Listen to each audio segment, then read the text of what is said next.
Hello, today I'm going to show you how to fix the error. There is a system repair pending which requires reboot to complete when running an SFC scan in Windows.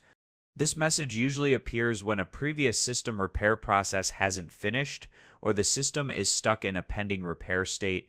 It prevents the System File Checker SFC from scanning and fixing corrupted files until it's resolved. Let's get started. Step 1. Restart Windows and apply updates if needed. Right-click on the Start menu, choose Shut Down or Sign Out, then click on Update and Restart if available.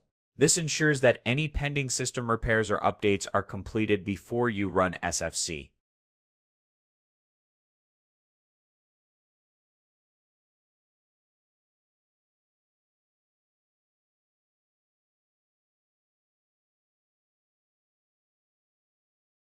Step 2. Run the SFC command again.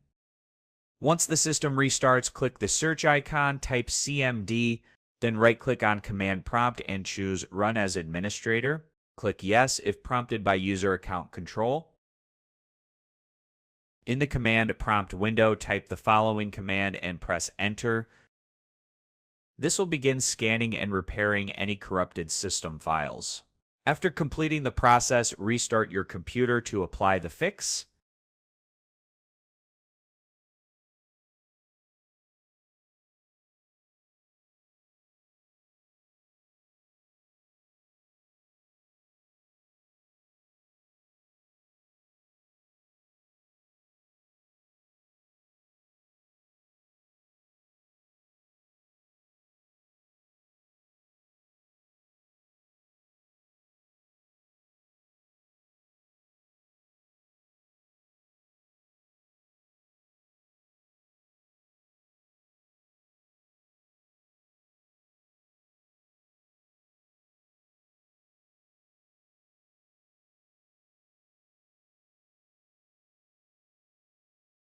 That's it. You've successfully resolved the system repair pending error when running SFC on your Windows 10 and Windows 11 system. Good luck and see you in the next tutorial.